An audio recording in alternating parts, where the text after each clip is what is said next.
Hello and welcome to Spinster's Library. I'm Claudia and this is the Booktube Top Tens Tag. If you don't know about this tag, it was created by Jason from Chapters and Verse. It has been making the rounds over the past few weeks/months. Of course, I'm, as always, slightly late to the party. And the reason for that is that I never thought I would do this tag, and you'll hear about why in a moment. First, let me explain what this tag is. So Jason is asking booktubers to compile a list of their top 10 books. And top 10, according to him, can be interpreted in a variety of ways. It could be your 10 all-time favorite books. It could be your 10 favorite books of the moment.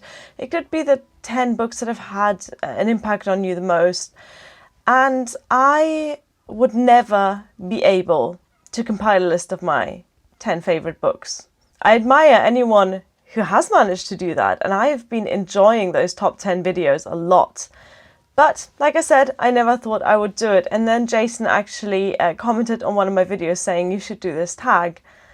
And I thought, well, if the creator himself has asked me to, then I gotta comply. So here's my attempt at doing this tag. Now Jason is using the lists as weighted lists. So he's going to assign points to the items, and the books that are at the top of the list get more points than the books that are at the bottom of a list. So that means that not only do I have to find top 10 books, whichever interpretation I'm choosing, but I also have to rank them. I've done the lazy thing. I'm going to talk about the top 10 books that have most meant something to me at the time that I read them. And I'm going to rank them in chronological order of when I read them. There is a reasoning for that other than laziness. Because I have been a reader for 23 years-ish, it means that the books that I read as a 10-year-old have stayed with me longer than the books that I read as a 20-year-old or as a 27-year-old. By the way, if you can hear a clicking noise, it's Minerva enjoying the birds outside the window. Minerva. She's cute. So like I said, the books that I read earlier in my life are going to be at the top of the list because they have been with me for longer. This list is surprisingly heavy on mid-2000s young adults and surprisingly light on 19th century classics. So you might be surprised. A lot of these books are books that I've never spoken about on my channel, are books that I haven't read for many years, but that had such a big impact on me when I read them that they became important enough to me as a person. We're gonna start with number 1. I mean, it sounds really obvious when I say that, but you can start a top 10 list with number 10 as well. But I'm gonna go chronologically. The first book that had a huge impact on me when I read it was the Magician's House series by William Corlett. This is a series of 4 books published between 1990 and 1992. So I read them around the year 2000 when the German translations came out.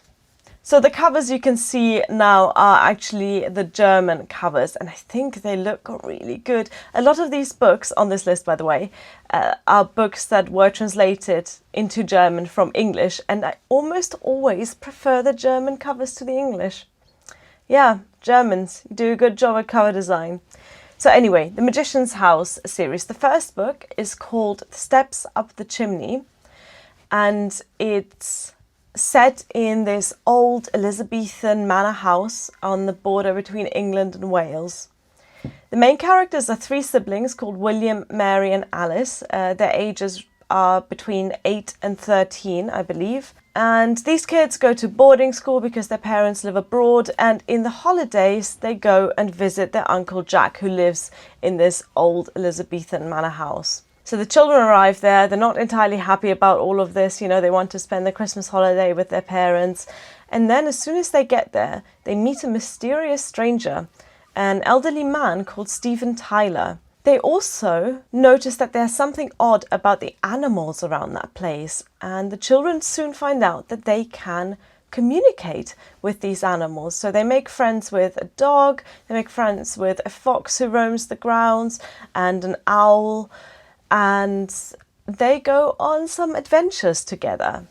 Now this sounds really boring when I say it like that, but this series of books is fantastic.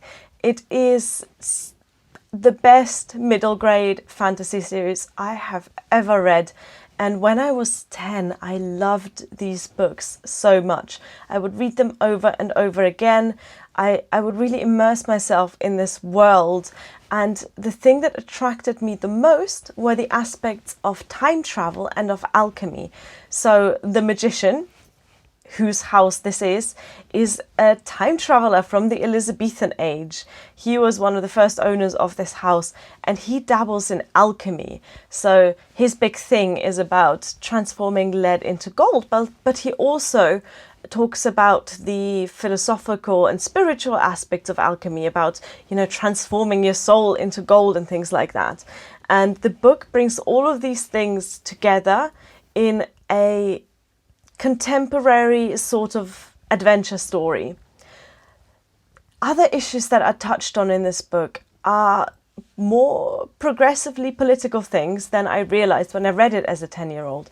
So there's a lot of talk about gender equality and the independence of children. It's a really wonderful book, and I would recommend it if you like middle grade fiction, because even years later, when I reread the series as an adult, I was so in love with it all over again.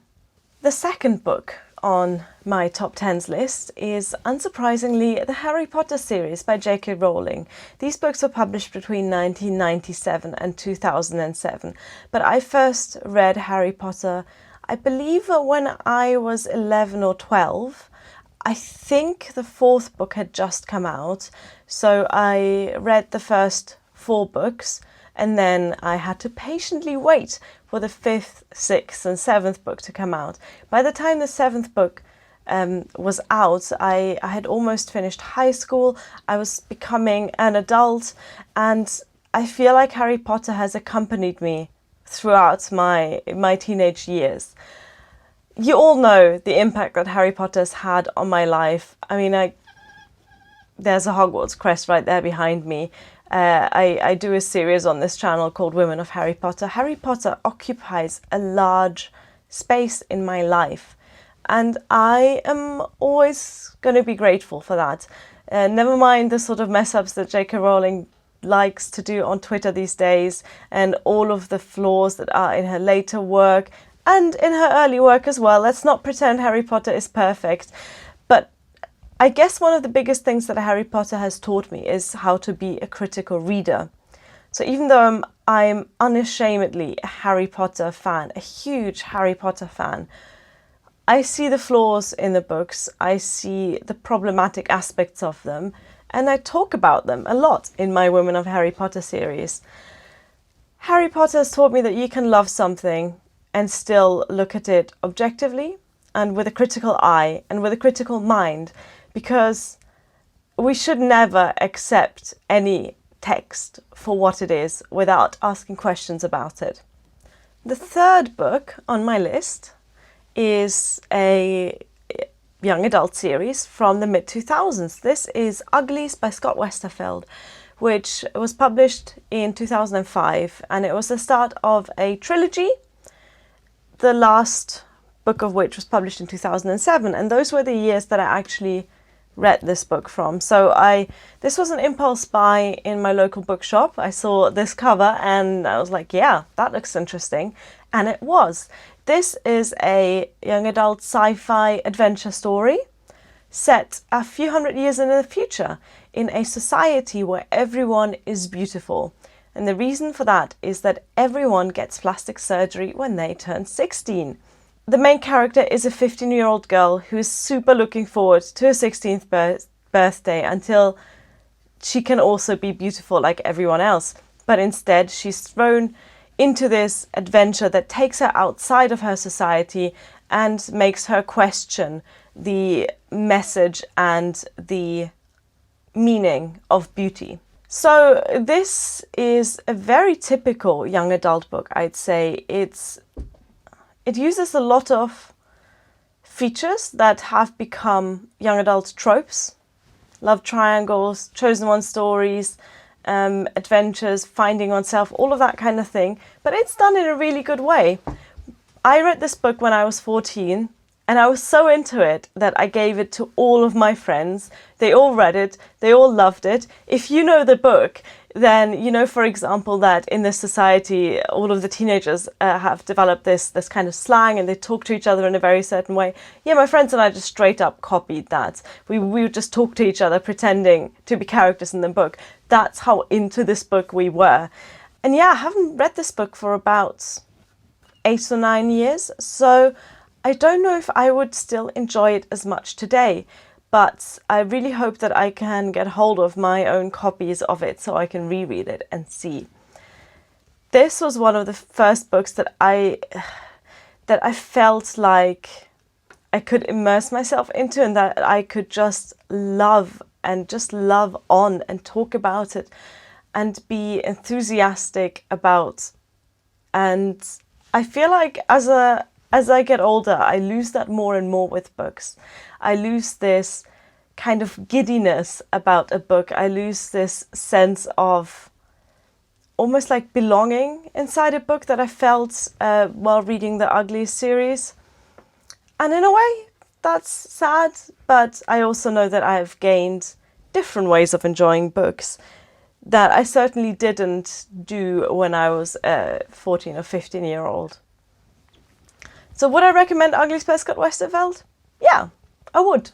Specifically if you like the genre. If you're into young adult sci-fi, young adult dystopia, then definitely give this a go if you haven't. I feel like it's a classic of the genre, but maybe that's just because I loved it so much.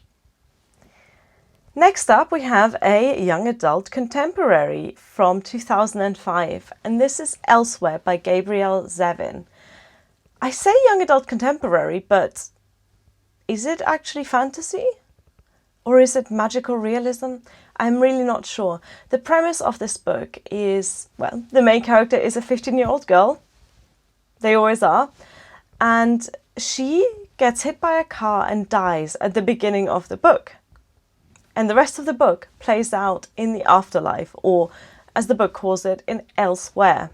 But other than the setting, the book is very much a young adult contemporary. It deals with all of the issues that young adult contemporaries deal with. Growing up, becoming an adult, finding your independence, finding love, finding your place in your family. It deals with friendships, relationships, both romantic and familial. It deals with grief, of course, because our main character has to leave her family behind in life because she died. And it is just an all-round beautifully written story. It's very slow, it's very introspective, and now I know that I love that about books. Back then I didn't really realize that that's what drew me to it. And in terms of the writing style, I remember it being quite poetic and just very beautifully crafted. Again, this is a book that I haven't read in a while, but wow, I really want to reread that too now. Maybe I'll make 2019 the year of young adult rereads. Where are we at? 5 on the list is another young adult contemporary. This one's from 2002 and it is I Am the Messenger by Markus Zusak. Although I believe that the American title is I Am the Messenger, the Australian title is just The Messenger. This is another one that I picked up in my local bookshop because I like the cover so much. Markus Zusak, of course, his biggest work, his best known work is The Book Thief, but I read this one before I read The Book Thief and I actually much prefer I Am the Messenger. This story features not a 15-year-old girl, but a 19-year-old boy who is struggling with adult life, living on his own, and then he gets thrown into a weird kind of adventure. It all starts when he almost accidentally prevents a bank robbery from taking place or from being successful. And then he starts getting these weird messages on playing cards with instructions for him to follow. And he is suddenly turning into, well, the messenger, or really more a sort of fixer of people. So he follows these instructions and he learns a lot about himself and about the people around him and how to fix their problems, and then by extension how to fix his own problems. The thing that makes this book is the ending. It's a very weird, twisty, strange ending that you either love or hate. I'm not going to spoiler it here, of course, because I want you all to read this book. But I feel like the people who've read it are 50-50 about whether the ending makes the book a masterpiece or a piece of trash. There's no in between. I personally love the ending, of course, but it does change the meaning of the entire book. Next up, oh hello, are we in the 19th century yet? Yes, we are. We've got the picture of Dorian Gray by Oscar Wilde. I'm going to keep this short because I have talked about this book in several of my videos. If you want to check them out, I did one video about my all-time favourite classics in which I talk about Dorian Gray, and I did a video about annotating the picture of Dorian Gray in which I talk about it as well, of course. So I came across this book after reading a short story by Oscar Wilde. And I can't remember whether that was for school or not, but I was interested in the author. I liked his style, and it was a massive challenge because this was one of the first books that I actually read in English. And I remember the nights I had my big dictionary by my side, a dictionary, coincidentally, which my English teacher stole from the school library and then just handed out to his students. Oh, bless him. So I was there with the dictionary, translating every second word, because this is not a suitable book for someone who's just learning English as a second language. But it made me fall in love with the 19th century. Dorian Gray I probably read when I was, I want to say 16. And then I just started reading more and more English classics. The next one on the list is another one. So this is Maurice by E.M. Forster. Written in 1913 but published in 1971 after the author's death. This one I picked up in the local charity shop in German because I was on the lookout for English classics, and I saw this and I thought, yeah, that's an English classic, I'm going to read that. I loved it. It was much easier to read than the Oscar Wilde books because the language is fairly modern, you know, even though it's 100 years old, it doesn't feel like 100 years old. This is a really beautiful story about a young gay man finding his place in Edwardian society and his struggles with not just sexuality but also class and power and political positioning. I talk about this a lot more in my all-time favourite classics video, so again, check that out if you want to hear more about it. But if you've not read this work by E.M. Forster, I would recommend it, especially if you enjoy other Forster works like the better known A Room with a View or Howard's End or A Passage to India. And definitely check out Maurice. I feel like as a work it is much more personal than some other Forster works and much less artificial. Like, I like E.M. Forster's artsy style. I like the way that his stories feel like fairy tales, but this one feels a lot more down to earth. In 8th place is my big love, my one true love for classics, and it is Pride and Prejudice by Jane Austen from 1815. I think I read this one as a 17 or 18-year-old, and I came to it via Bridget Jones the movie, because I'd heard somewhere that Bridget Jones is an adaptation of Pride and Prejudice, so I went and read the original. Obviously, it's nothing like Bridget Jones, but yeah, I loved it. Elizabeth Bennet is my favourite Austen heroine, and Pride and Prejudice also has some of my favourite Austen side characters, like Mrs. Bennet, Mr. Collins, Lady Catherine. They are such wonderful characters, both the over-the-top comedic ones and the serious, more down-to-earth, more realistic people. And this is a master class in storytelling, how the plots weave together to form one beautiful, I'm thinking of a weaving analogy, carpet? One beautiful carpet of story. Never mind, it's a great story, you need to read it, and if you want to hear me talk about it more coherently, go check out that all-time favorite classics video, because of course it's in there as well. Then we take a big jump from when I was 18 to last year, which is when I read I Capture the Castle by Dodie Smith, and that's the 9th item on this list. This was a book from 1948, and I credit that book solely for reigniting my love of new literature. I don't mean new as in the 20th century new, I mean new as in new to me.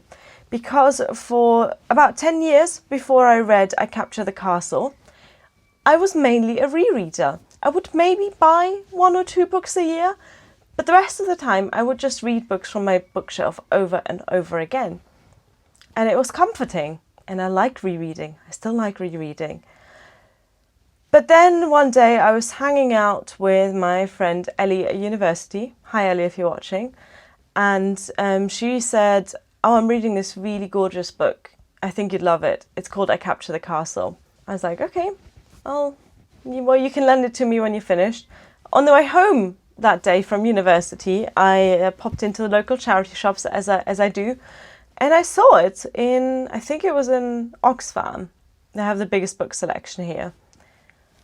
So I bought it for like £2 and read it in 3 days.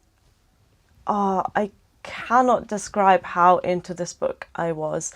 And it was weird because it was the book that I hadn't read before. And before that I was always like, nah, I'm probably not going to like it. I'll just stick to reading the same 7 books over and over again. Those 7 books being the Harry Potter series, obviously. But I Capture the Castle made me realise that, yeah, there are books out there that I haven't read that are good as well. And that made me pick up more books. And I think that's what led to me creating a Booktube channel in the end. Because I was finally enjoying reading new literature, new things to talk about. And I was keen to discover more books that I would love. So when I read I Capture the Castle, I then started actively searching out new books, new to me books, both classics and contemporary. I haven't even said anything about that book. It's a diary-style novel told from the perspective of a 17-year-old girl who lives in an old castle in the 1930s with her eccentric bohemian family as they struggle the sort of divide between the middle class and poverty. It's funny, it's well written, and it just draws you in. Read it. And if you want to hear a more coherent review of that, this one actually features in my recent favourite classics video, which is also going to be linked in the description box. The last book on my list is a book that I discovered this year. And this book is responsible for me finally figuring out my reading tastes. The book I'm talking about is The Remains of the Day by Kazuo Ishiguro. This is from 1989. And yeah, it's a very high-profile book. It won the Man Booker Prize. Kazuo Ishiguro won the Nobel Prize for Literature last year. And I picked it up in a charity shop for 35p. Best deal I ever got in a charity shop because it was amazing. It was such a beautiful book. And like I said, this made me realise that the books I love have a very certain set of criteria. They are all slow-paced, they all feature incredibly well-developed main characters, and they are all very introspective, and they all have well-written prose. So the things that I don't really care that much about is the plot, the story, the action, the tension and conclusion, that sort of things. I don't really care about as much as a slow pace and a thoughtful, introspective plotline that makes you think about your own life. So this book is set in the 1950s, and the story is summed up by the words, "Butler goes on road trip to the West Country."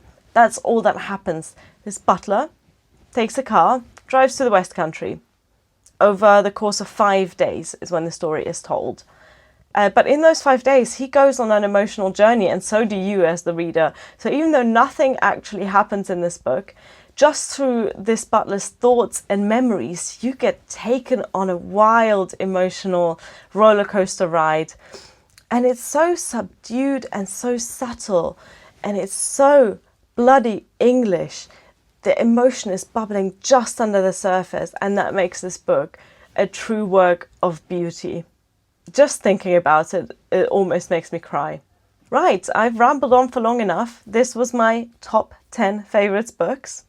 Sorry, Jason, for having to watch through all of this rambling, but I hope that my slightly weird interpretation of the top 10s matches your criteria as well.